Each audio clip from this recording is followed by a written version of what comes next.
Hey guys, so I want to share my experience with the Ouija board. You know, first off, I wouldn't recommend actually going out and doing this, but you know, it was an experience. It's good to learn, but here I am. I'm 22 years old now.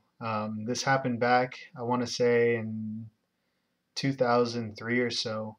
I was in probably the seventh or eighth grade, and a buddy of mine actually came over to my house.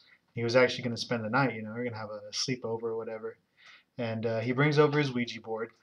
It was a store-bought one, and we put it in my garage. And at the time, I had my uncle Tuco actually over at my house, and Tuco came over and he saw the Ouija board in the garage, and he didn't say anything, but he not to my parents anyways, but he looked at me and Drew because we were in there as well, and he was like, "You know, guys, you probably shouldn't be playing that." He's like, "I've done it before. I'm telling you." He was like, "I was young, I was dumb, I did it before, you know, yada yada yada. Old people talk," and you know, basically we just discarded everything he said. Well, like I said, the night went on. It's probably about midnight. We had watched a couple movies and, you know, done whatever seventh grade boys do at that time. And so we pull out the Ouija board and we're in. The way my house was set up is we had two living rooms. We had one like front living room and it had a whole bunch of windows around it. Then we had like a back living room, which is right next to the front door. Well, we're in this back living room here, and you know, he sets it up on an ottoman next to a couch, and I'm sitting on the floor and he's sitting on the couch and the ottoman's in between us. The Ouija board's on that. And we put our hands on it, you know, and we just, you know, I don't know. We don't know what to do. We're in seventh grade. We don't know what to do. So it was just, hey, if someone's there, you know, tell us who you are.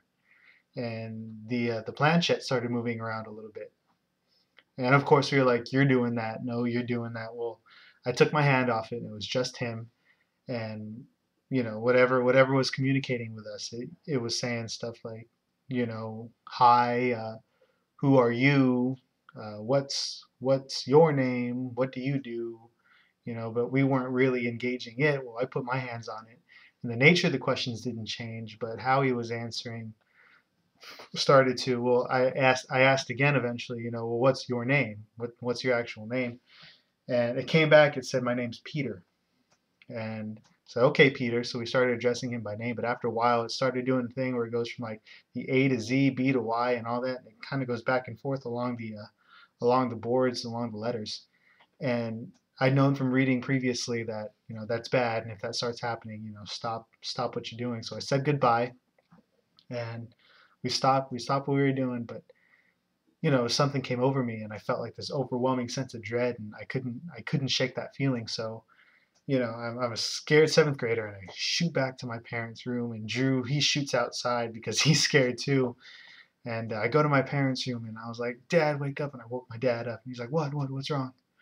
And I was like, "Dad, I did what you told me not to do, and I was starting to play with the Ouija board, and you know, this and that." And he was like, "Okay, son, well, you know, we'll talk about this in the morning." And my dad went back to sleep, and I'm still scared out of my wits. And I go outside, and Drew's sitting next to the car, next to my car, and he's like, you know, this and that, and I'm never doing that again, whatever. And as soon as we went outside, though, that was the thing is, as soon as we went outside, we're absolutely fine. We felt fine, and you know, it was like nothing could hurt us out there. But as soon as we would come in, you know, we'd feel that sense of dread again, like we had to just get out.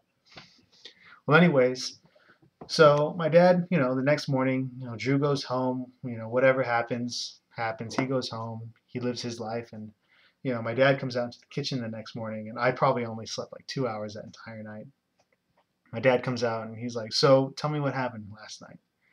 And we're sitting there, and I was like, "Dad, I did what you and Uncle Tuco told me not to do. I played with the Ouija board, whatever, whatever." And he was like, "Well, did you learn anything?" I said, "Yeah." I said it was really scary. He's like, I told you it would be. I told you exactly that it would be scary if you did it, and I told you not to do it." I was like, "I know, Dad, but you know, this is what I found out." So I ended up telling my dad the whole thing. You know, the guy's name is Peter. He, you know, lived in the house before us and whatever, whatever. Well, we had a really old neighbor at the time who lived in the very next house over.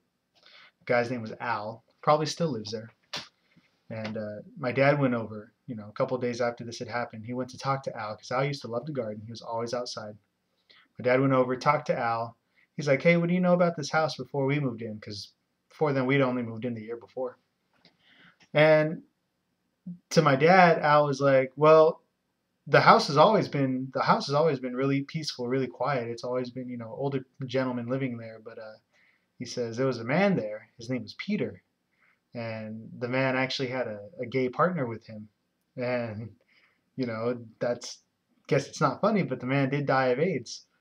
And my dad just kind of looked at Al for a second, and Al looked back and was like, "Yeah." And my dad's like, "Thanks." And my dad leaves, and he comes and tells me, and I turn paste white, and I get that gross feeling again. I go outside. Well, I haven't thought about that in years and years, but I was going through some of these videos on here, and it just popped back into my mind, and I had to retell the story. But thank you for listening. That's my experience with the Ouija board. Please ask me questions or share your own stories. Thank you.